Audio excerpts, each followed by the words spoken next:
AM talks. It's funny what kind of things you say at 6 o'clock in the morning. Yeah, It really is. It really is. It's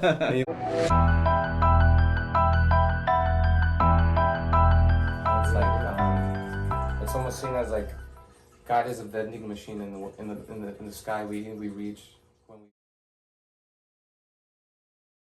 we want certain things. I like how you say that. That's exactly right. Yeah. And we pick what we want. You know, it's like no, but he's all of it. Going back to the election, right? Now, last day to vote is Tuesday. Mm-hmm. Yes. How do you think it'll go? How do you think it'll go? Oh my. Oh dear. Elkhart City, a city with a heart. Elkhart City, a city with a heart. Hey, you, let's do it. And talk about everything you want. From your life, from your mind. We went to the past of the time. Guy named Felix, last name Salvador. Straight from the city of Elkhart, a city with the heart. I be the one MC who's only 20, coming to kill a beat so clean and near. So watch this out. one is catching a chicken and Donald's like, where? Con el amigo Felix. All right, we are back here on FELIX'S podcast. Today, I am here sitting in my new setup. I am proud to have a fellow coworker, Ryan, here next to me. Ryan, can you tell me a little bit of who you are and like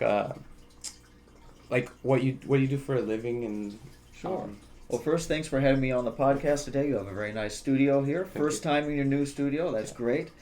I'm Ryan. I work with Felix as well. We both work in kind of a technical industry. I won't say the name of the place, but it's a medical production area, and we both work together. We tend to sit in the same large general common area at work, and we get to have conversations back and forth every now and then. And if I'm not mistaken, that's kind of what spurred on this idea for this podcast. Is it not? Yeah. Exactly. It would be those 5 a.m. 6 a.m. talks. It's funny what kind of things you say at 6 o'clock in the morning. Yeah. It really is. It really is. It's like, oh, it really is that early. But yeah, exactly that. I think little by little, I would hear sort of like his perspective on things, on certain topics that sometimes are hard to touch, especially in like either workplaces or public places.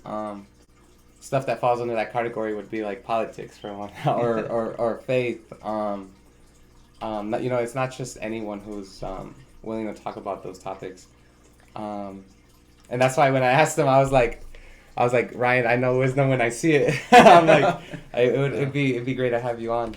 Well, I appreciate it. Just for the record, I'm a nobody. I'm not an expert in anything. So if you're looking for a trained expert in anything, that it would not be me. We're just two guys kind of talking about. So Ryan, yeah, one of the topics I wanted to touch base on with you was the election coming up. So could you tell me a little bit about how this year's 2024 election can compare to some of the ones you've had in your previous years? Get right into politics. Yeah, way to start. Way to start out easy. Yeah, I like that. Sure, this election versus previous elections. I think we mentioned at work once how it seems like every election you hear somebody saying, this is the most important election of our lifetimes. This is the big one. This is the pivotal moment.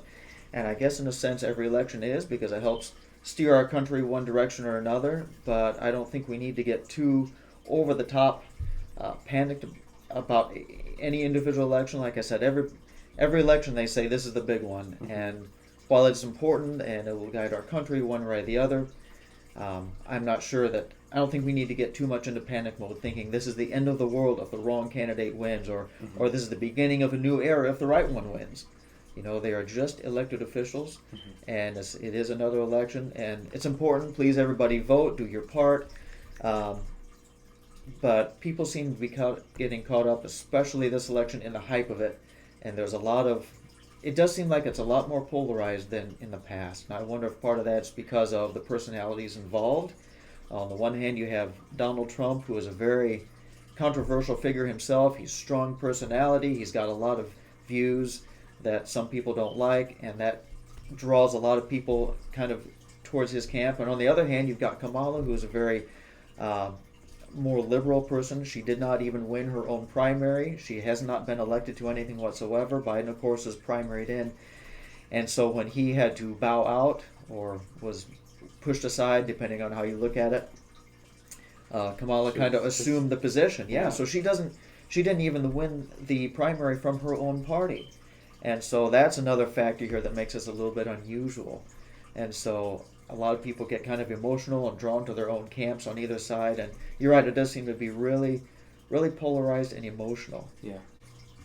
Can you tell me a little bit about your upbringing, Ryan, and how these experiences may have sculpted your perspective? Yeah, sure. I was born right around this area, northern Indiana, just south of Elkhart. We're recording this in Elkhart. And so I grew up around this area. I did grow up in a good home, or kind of a Christian or a religious home. I went to public school, so I kind of got to see both sides, and I like that about it. I go to church, and on the other hand, I've been involved in the, like I said, the public school system and the secular part of it as well. I did go to college, and that was a Christian place as well. Also, I had the opportunity to study the sciences in school, chemistry specifically, and so I consider myself fortunate to have a little bit of background in the religious, a little bit of experience and background in just the the normal Science. secular, the sciences, which I think gives you kind of a mindset of looking, analyzing things, looking at data and evidence and stuff like that. And so kind of from both sides there, and I kind of consider myself fortunate. A lot of people have kind of one or the other, and I've had the opportunity to kind of look at both sides of equations like that, and I think it's been helpful for me. Yeah, I definitely agree, because I could even relate to that experience of like having both science background or knowledge, and then knowing of God or faith. It reminds me of something that I wrote. It was plants. It's almost as if God intends for plants to be a mirror of something that can be watered, and in the right conditions grow and give fruit to something, be fruitful and reproduce. It's almost like a reflection. That's us. Like if we're in the right conditions and we're watered, it's like that. I feel like without my background, I wouldn't have thought of, thought of something like that. And it's like, it does give you those different perspectives. It's almost like majestic when you look at nature, because what it partakes to, the ecosystem is just built up of so many things, and it's like you get that deeper vision or sense, or I don't know if you can kind of understand what I'm saying. Yeah, or in your own words. And a lot of people see the two as not mixing. Are you a religious person, or are you a scientific person? And whether they state it in those terms or not, that's that's the view of a lot of people. You cannot be objective and analytical and still be a religious person, and I would disagree. Right.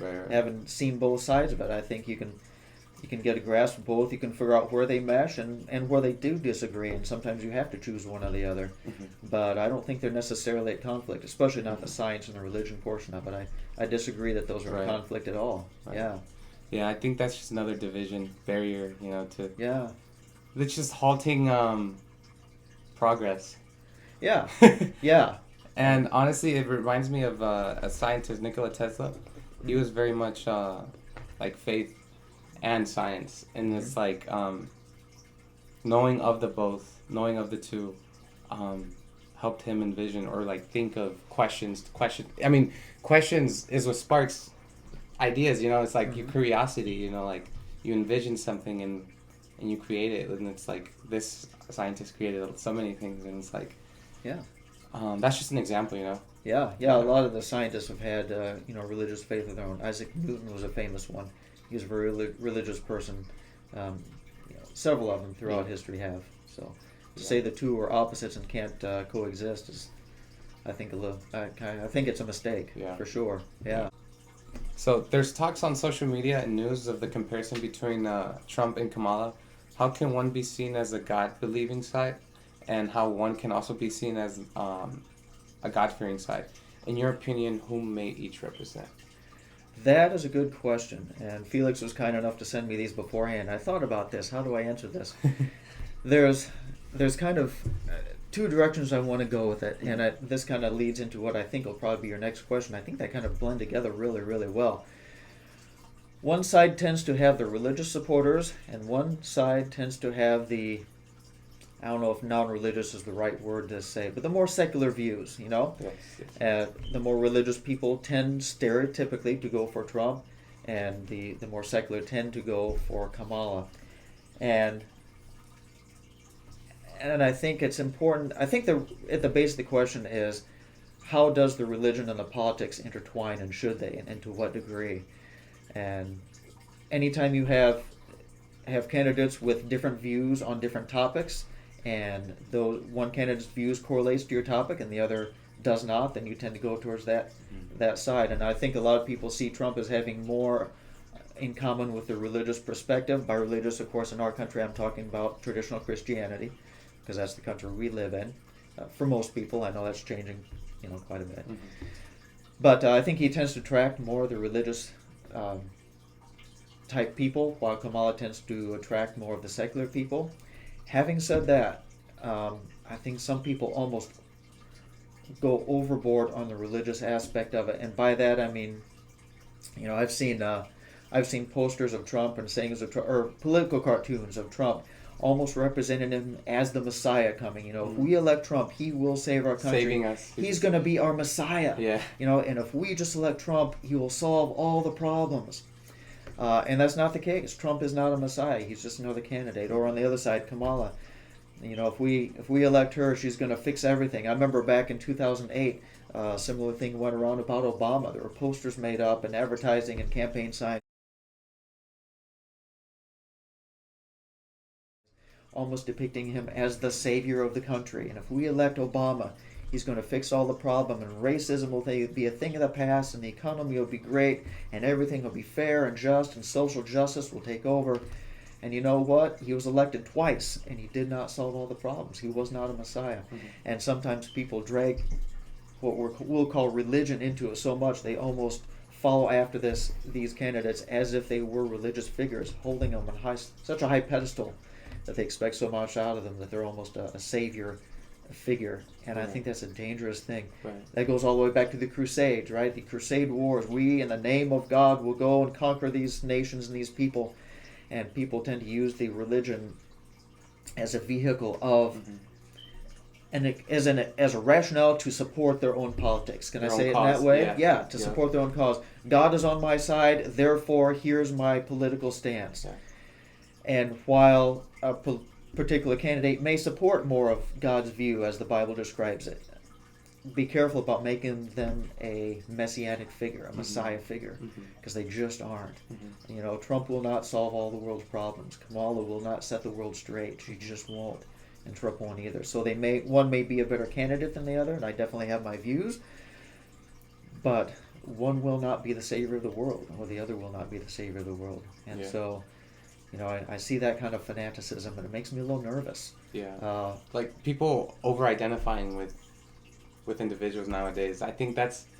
I think a lot of society over-identifies with either teams, whether it be teams, whether it be musicians, putting them on pedestals. My heart's beating because I'm gonna go see this certain individual, or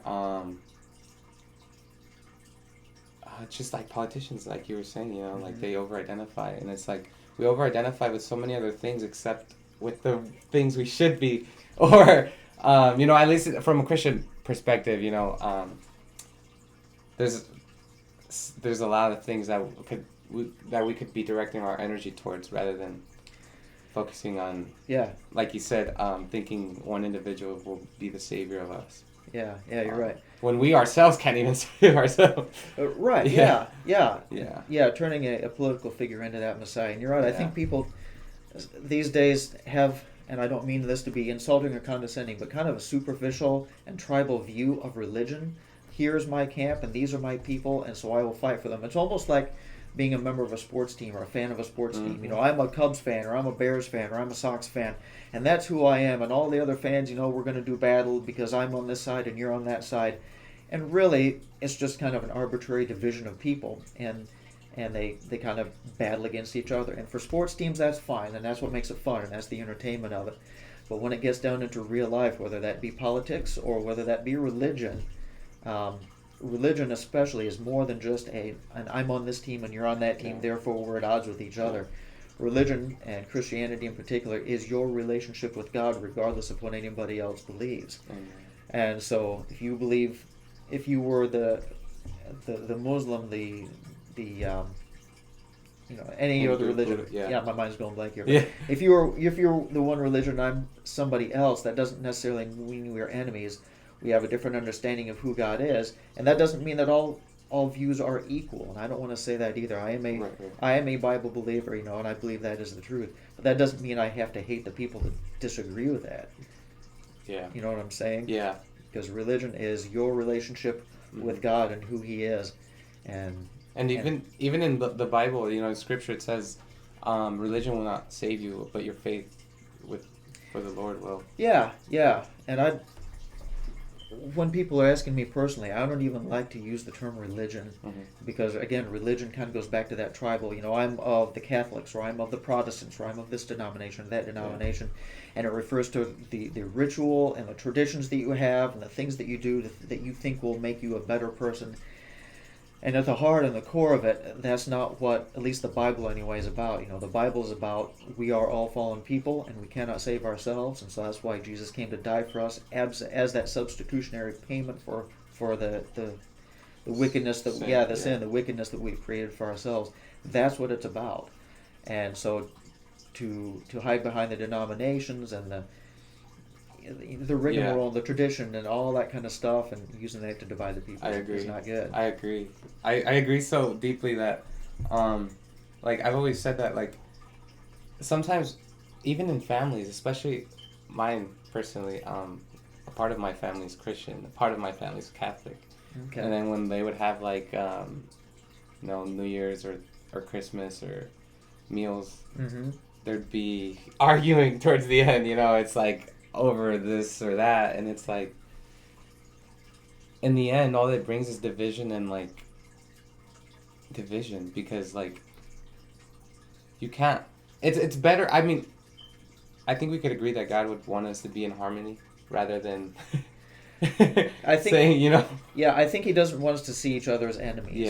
Now again, I shy away from saying therefore all the beliefs are equal, because I don't think they're equal. I think there is right and there is wrong, for sure. For sure.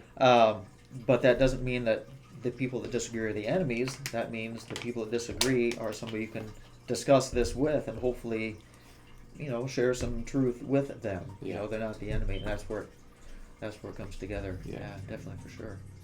Going back to the election, Ryan. Now, last day to vote is Tuesday. Yes. How do you think it'll go? How do you think it'll go? Oh my! Oh dear! I have no idea. Yeah. It is just supposed Point to be. toss? Yeah, it's supposed to be a close election. If I've learned anything from the last several elections, is the polls don't mean a whole lot, because people show up that didn't get polled, and the polling places may bias their polling one way or the other. People may flat out lie to the pollster who they're going to vote for, or change their mind on election day. So I really don't know. And from what I have heard, it's to be really close, even according to all these polls, within a point or two, the margin of error. I have no idea how it will go. Yeah. I just know everybody's going to be on the tip of their chairs. Yeah. And like we said last time, I hope people don't see it as something. I hope people don't go berserk when their guy doesn't win. Because no matter who wins, there's always the other side who doesn't. And that's a lot of them. There's a lot of them, on either side. Yeah, as split as we are. And so if Trump wins, I hope all the Democrats don't flip out and start burning towns down and rioting, and vice versa. If Kamala wins, I hope there aren't a bunch of crazies running around storming buildings and doing things like that. Because that's just, the price for living in a democracy is that your guy doesn't always win. And it's just the bottom line of it. And when your guy doesn't win, you have to be willing to submit to whoever does win as your leader until the next election. That's what the peaceful transfer of power is all about. And it's it's already so divided, and it's already so systematically structured to, for example, if you look at the left's news or if you look at the right's news, it's they're talking garbage about the other one and putting your guy on a pedestal. And it's like if you look at the other side, it's like they're putting them. Yeah, On their a guy is pedestal. wonderful and the other guy is horrible. Yeah. Yeah. And it's like it's really important to look at both because. Yeah. And I'm not saying both are equal. I mean, like I said, I do have my preference for sure. But, you know, we have so many news organizations today, whether it's websites or the social medias or the cable shows, whatever. So many that they can allow themselves and afford themselves to cater to a specific audience. And so you have the very left-leaning news organizations, and they just say Trump is the worst thing ever, and we got to elect Kamala. And then you have the right-wing publications, and they say, oh, Trump is the savior of the world. We can't let Kamala get into power. And so they cater to their own bases. Yeah. And that just, I think that widens the division between the people. Yeah. And nobody's thinking about what is best for the country anymore and voting that way. They're saying, who is my guy? What tribe do I belong to? And we have to win, almost like I said before, a sports team. You know, we got to win. Go Bears, go. Republicans have to win. Go Republicans. Democrats have to win. Go Democrats. And they just vote along what their party line is because that's their team. And nobody even stops to think who has the best ideas for the country and what does that even mean anymore. And I think that puts us in a scary place. Yeah. Because we the people run this nation. And if we can't think through issues any more deeply than I hope my guy wins, we're in a bad place. And I'm afraid we might be. And I agree with that. Even another example of that is even news reporters or news broadcasters, news companies, because like speaking of like a team, you know, like they're thinking about their ratings, they're thinking about their positions within their company. Prime example of this, and I used to like Tucker Carlson. Do you know who? Yeah. He used to be for Fox News, and I used to be. I had a different stance, you know, with politics or parties, and so when I would see videos of him, it almost was like, dang, he's always like kind of bashing, or not necessarily saying the brightest things about people, or like the sweetest things, you know, like. Right. But now it's like, now that he's not working for them, now that he has his own thing, I see him for who he is, because he's saying what he thinks. He's saying what the truth as it comes to him, instead of like working under, you know, a boss, having to them telling you what. the company line. Yeah. I think, and I kind of admire that for him, you know, because he's interviewed Putin. He's gone in front of like the World Summit, and they talk to him about the interview, and it's like, and he's with Trump too at the rallies, and it's like, I think that's just an individual that is kind of. But now he has a little bit more liberty to be authentic of what he actually believes is part instead of the part. Yeah, and that's kind of got to admire somebody that goes out on their own like that. Right. And I believe he was let go from his last spot, and he said, "Fine, I'll just do what I do on my own."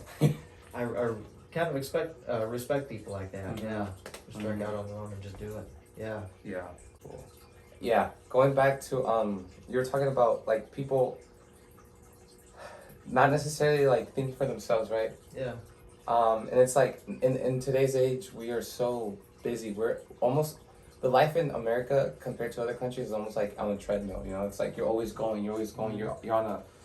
You got to do this after work or the amount of hours, or it's like to the point where like even parents and children don't spend the amount of time that they should, you know, or that they would want to spend with their children, you know, because they have to work or their kid has school, and then they're off to college, or it's like, I feel like it's like I mentioned this I think at work too. It's like it's a battle for our minds nowadays. I feel like, because if our minds, and if we can't get up and do something, go out and either create or like, you know, just spread good news or positivity, or like if you're just kept still, you know, like you're just another number in society. It's almost like, you know,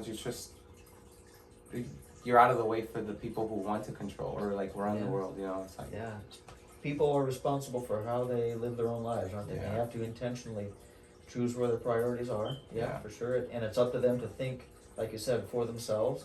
And and like I said, I think a lot of people don't do that real well anymore because they're so accustomed to following this guy and following that guy, and yeah, there's not a whole lot of individual thought, I don't think.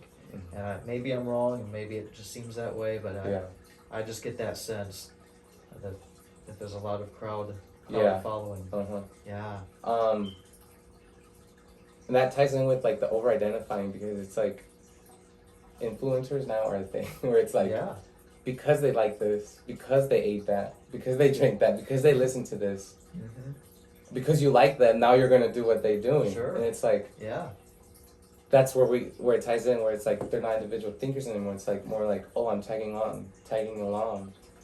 They call them influencers for a reason. Because they influence people. There You bet. Yeah, that's exact, and that's what they want to do, and that's how those people make their money and sell their brand. They are this person. People like the person, so they follow the person. Therefore, they want people want them to sponsor their products or services or whatever it is because they know they have a following. That's right. That's exactly what it is.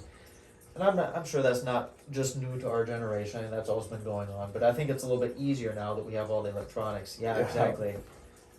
Yeah, now we don't just look to the king or the pope or the priest or the politician or the government. Yeah, we carry it with us everywhere we go, and anybody to an extent can become one.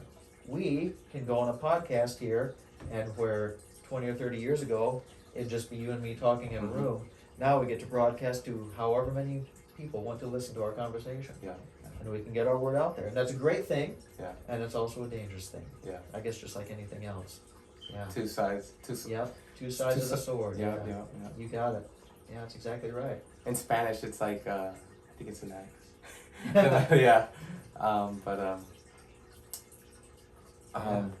think I have.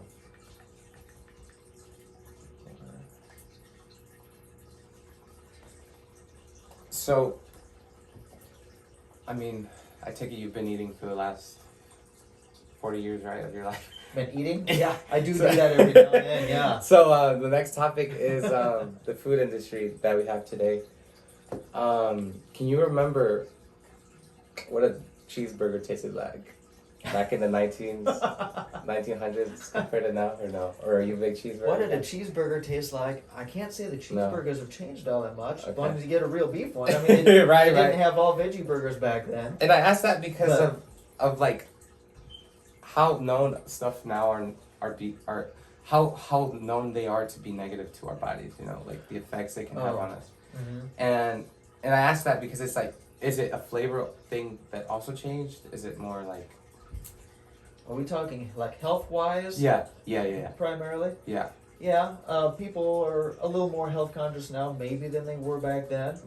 I think some of that is hype a little bit. I think one of my favorite illustrations of that is the food pyramid. Everybody knows the food pyramid. Now it's not a pyramid anymore, is it? It's a circle maybe or something like that. But when I was in school, breads were at the bottom, and that's what you're supposed to eat the most of. And then it's the vegetables, and then it's the meats, and you go on up to the sweets.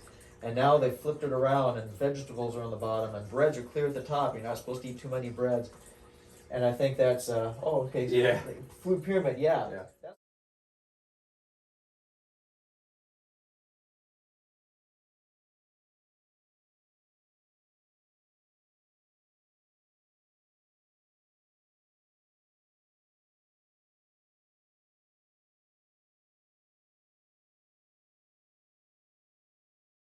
The way it used to be, and I think they've in recent years changed that.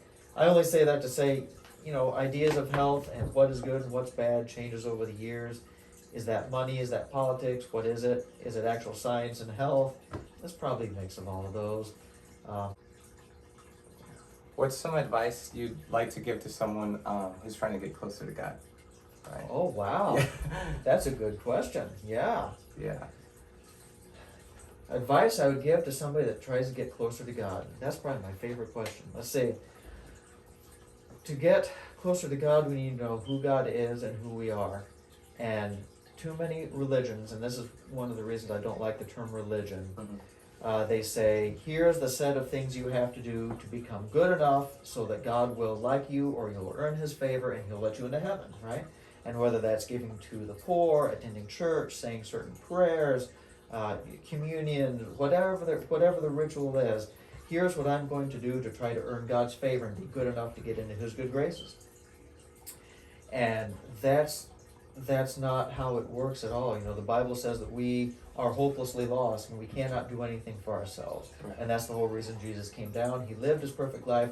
God punished him for our wickedness, so that if we trust in him, in other words, he's already taken the punishment for what we've done. And if we trust in him and say, yes, I admit that I'm wicked and I deserve your punishment, but you already punished him. He's already taken the sentence for what I've done. And so please forgive me. And that's what it is. So if I had to offer advice on how people can get close to God, I'd say stop trying to be good enough, because you cannot. Right. Nothing we can do will Nothing make you us can really... do. Exactly, Yeah. And that's, in my opinion, the difference between religion, which is what we try to do to earn God's favor, and actual Bible spirituality, which says you can't be good enough to earn his favor. You have to just trust that his sacrifice was enough to pay for us. Yeah. So that's really the ticket to getting close to God. You know, and That relationship, yeah, knowing him.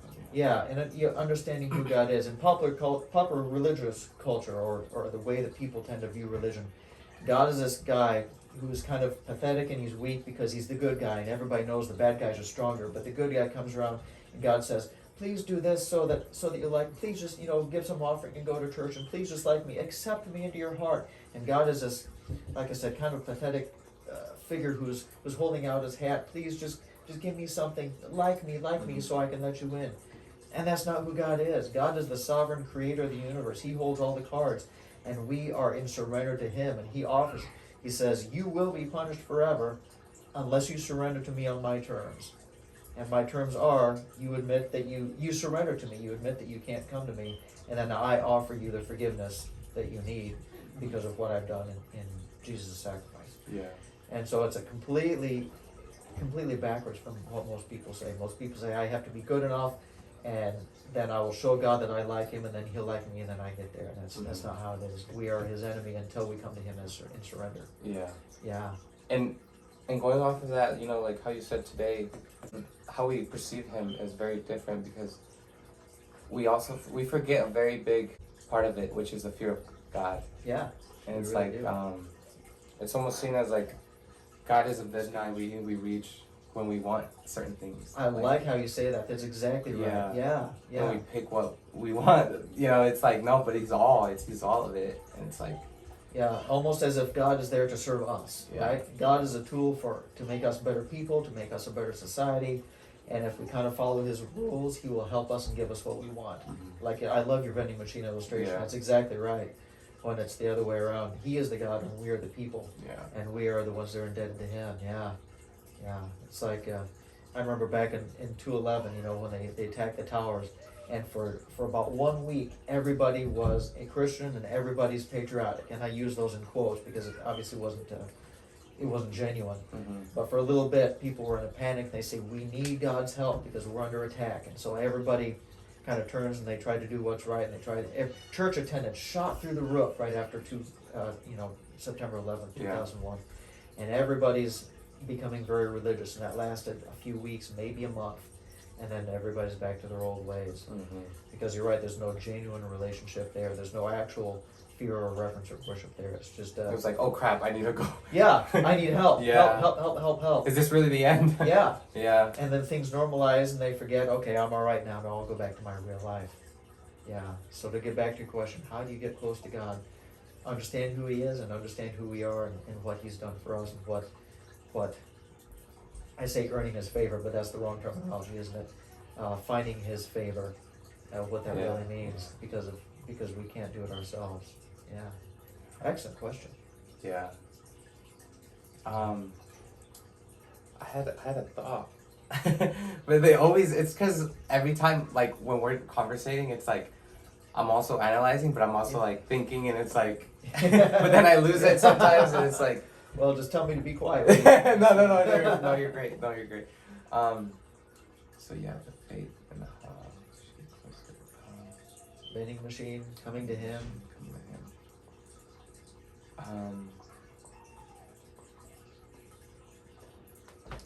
One thing that came to my mind was, like, during college, I I would go to campus like churches, and one of the studies, was are you a fan or a follower of Christ? And like a fan knows of him, a fan can play a song of him, but like a follower is, you're going through the suffering with him, you're going through the goods with him, you're not just there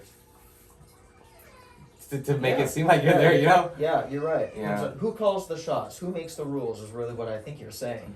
Do I make the rules and then he's along for the ride? Or does he set the rules and I'm along on his ride? Who's driving this car? Right? Yeah. Makes you think of the Bible stories back in Jesus' day where Jesus is going around to the different places and he's healing people and he's doing the miracles. Massive crowds are following along with him. And then all of a sudden he starts to become less popular and he does less miracles and more teaching. And once he starts talking and less miracles and less provision and the flashiness goes away, people start to fall away because they were there just for what he could give them all along. They weren't really following him for who he was. And it's no different today. People today, again, going back to the term religious, the religious people can follow him in a casual way, but his real followers follow him for who he is. And I hope to be that second person, that second category. And we're really tested with that in difficult times. We are. When we don't get what we want. Yeah. And we live in a country where religion is very cheap. It's very easy to call yourself a whatever you want to call yourself. And I wonder sometimes, even in our country, what do you think? Will religious persecution ever come to our country? Will it ever? Yeah. And if so, do you think that's coming soon? What do you think? I think so. I think I can follow up with what I said earlier of like how evil is so evident now, and it's like not even, it's in music being shouted in people's ears, playing in their cars. It's in movies. It's in the offices. It's in the politics. It's everywhere, and it's the direction that a lot of the countries are heading in, and our country is heading in. It's like, and the way that we're losing the way we're losing influence around the world. Like you said, we're still like a powerhouse, but it's like these other countries are not having the same view on us as they once did, and it's like how today one candidate can be seen as secular, a party can be seen as another one. I think a lot of people can agree on which one's which. I say a lot, but not all. So I think I never really thought of that like here because we don't go through it, and it's like easy not to think of something you don't go through. But I think that's very. It's something that could possibly happen, I agree. I think you're right. I think it could, because of the mindset of people. Here's almost another question that maybe I'll answer, and then feel free to give your own answer. People used to call America a Christian nation. Are we, first of all, were we ever, or are we now a Christian nation? And I'll give my quick answer to that. We've never been a Christian nation in terms of being a religious nation. In other words, when the early settlers came here, many of them were fleeing England, which was a Christian nation, meaning the church and the state were one and the same, and the king was also the head of the church. They got here and they said, we don't want that. That's too much power for one person to hold, both spiritual power and political power. So we're going to split that up. That's where the division of church and state comes in. That doesn't mean that religious philosophies and ideas shouldn't affect how we govern ourselves. That just means that we cannot combine both of those powers into the same unit. But so we were influenced by Christian ideas. But even now, we've gotten away from that, and I would definitely call us a humanist nation.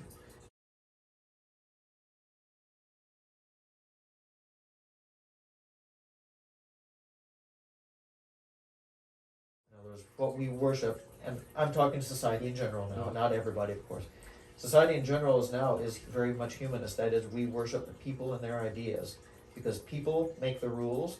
People in our society have the right to decide what's right and wrong, and people are the ones we are most afraid to offend. And whoever you're most afraid to offend is who you worship.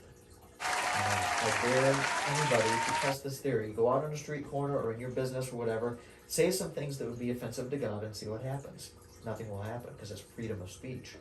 Now go to that same place and insult some demographic groups, whether it's an ethnic minority, whether it's a sexual orientation. Insult those people and say they are wrong, and then see what happens. And you will be written up for discrimination and or fired. Yeah. That's who we fear, and that's who we worship. We are a humanist society now. I agree.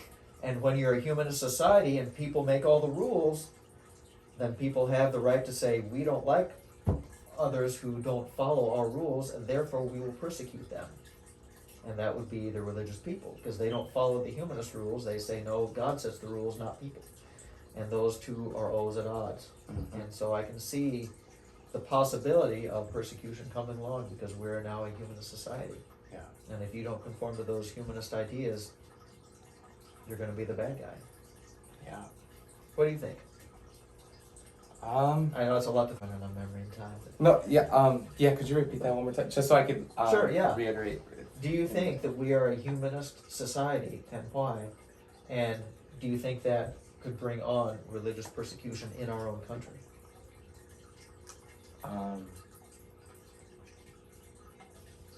So like you said, when we started off, right, and then how we are now. Yeah, yeah. Were we ever? Well, like yeah, yeah. Okay. And our country was never, like I said, our You said no, right? Like no. we were never Christian in the sense that the church All of us governs the country. Okay. Yeah. And they set that up on purpose because that sets up a people for, persecution. If you're not a member of the church, then you're an enemy of the state, and all kinds of bad things happen. You can read about that through British history, through Catholic history in France, all across Europe. It was that way. Mm-hmm. Where if you are not a member of the state church, then you're persecuted. And so the settlers came here and they said, we do not want that. We want people to have the freedom of the religion, and that means not making the church as a governing body in the state. But anyway, that was kind of a side issue to where I was going. I guess the real question was how much. I think I have a thought in mind. So, going back to what you said, how people can use scripture for their gains or for their causes. You can see that in the Crusades. So much killing, but also when they came over here, settlers, like the genocide of a race, like the Native Americans, it's Yeah. like that's step one. Yeah. And then just the enslavement of another race. And it's like, I know for sure there's people within that have been God loving, God fearing, God loving. But like you said, I think it was used, the words, the terms, the procedures, the traditions were all fulfilled or committed, but I don't think as a whole, right? And I think now, yes, to possibly being persecuted.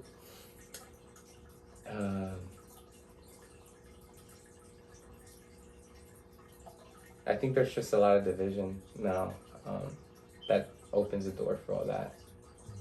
And I feel like humans, society, are a lot weaker to defending what they think.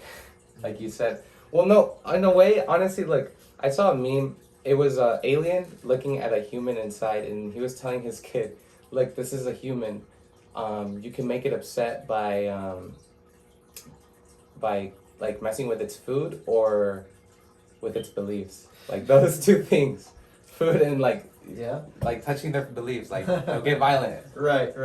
And like you said, who are we worshiping? Like we're humanists because who are we scared of insulting people? Yeah. And like when we started this conversation, I was gonna tell you like the topics that I want to touch are topics that aren't normally like okay with being touched, like because they're good. You need to have these topics. You really do. Yeah. You really do. And you're right. Our conversation becomes so superficial because we're afraid of offending anybody anymore.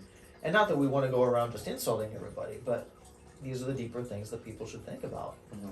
And this is how we develop our thoughts between each other and that type of thing. And if nobody can talk about either religion or politics, the two most crucial, I would say, areas of life, and in a sense, the bigger picture topics, Yeah. it's unfortunate because we become a shallower people. Yeah. And it's like, we kind of tend to think sometimes we're right? And it's good to have contradicting point of views.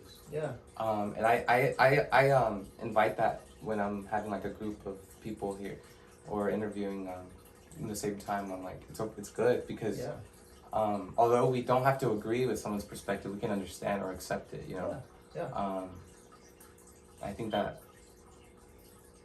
with the amount of differences we live within today, like that's the best case. Like we don't have to agree, but we can accept or understand at least. Because I try not to judge people because everyone has their story and everyone has their journey. Everyone has their ups and downs, or like their traumas even. Like only those people know why.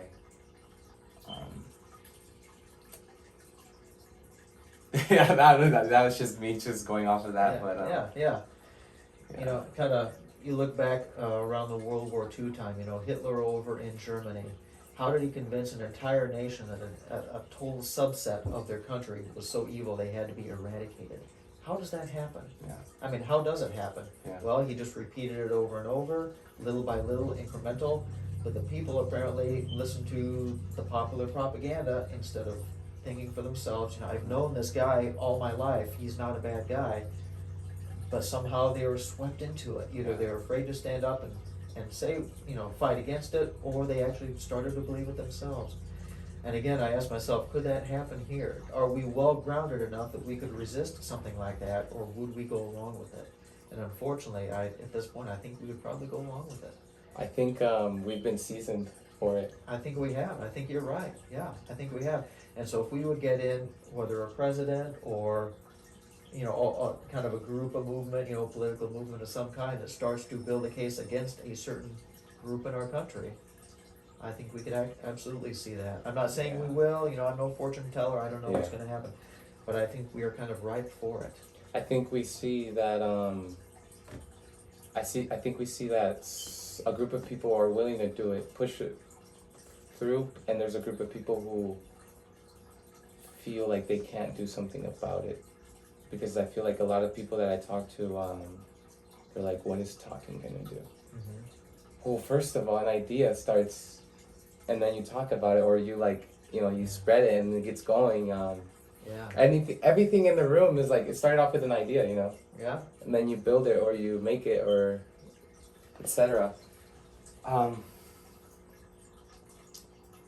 think it's really important that, these topics are talked about. Yeah, the exchange of ideas is a good thing. Freedom of the press Yeah. is what it is, yeah. So. Well, Ryan, thank you so much for thank coming you on. for having me on It was today. some good topics. I knew that It's a good discussion. yeah, I knew that those, like I said, those topics can't have them with anyone nowadays. And like I said, I saw you for a man of wisdom, and you didn't disappoint. Well, I don't know about wisdom. I wouldn't go that far, but I can blab with the best of them, I guess. Yeah. No, I appreciate you having me on today, and got a wonderful studio here, and thank you very much. I appreciate it. Appreciate it, Ryan. Yeah, take Thank care. you. Yeah. Bye, guys. Oh man, this was great. Thank you. Thank That you was so fun. much. Thank you. That was a good time. Good discussion. Yeah. Yeah, I haven't done this in a while, so cause like I said, I'm still like putting it together. Putting your studio together. Yeah, and then this, you might wonder what it means. Like where it was born was like, in Spanish there's a saying, each head is their own world. Oh, okay. Cause essentially, I mean, like we kind of are in our own world, like sometimes, Right. and it's like sometimes we suffer more in our imagination than in reality. That's true. And it's like we have to like do our best to just control our minds, and I think it will never be controlled up here, and to be functional, it can't be chaos. You know, so it's like a controlled chaos. Right. Thoughts are the hardest things to control sometimes. Is that kind of what you're saying? Yeah. Yeah. Yeah. The battle of the mind. Yeah. For sure. Yeah. Yeah, definitely. Yeah. All right, Ryan. I know you Well, got like thank a you. 30-minute drive, right? Or Yeah, it's Yeah. about right. Yeah.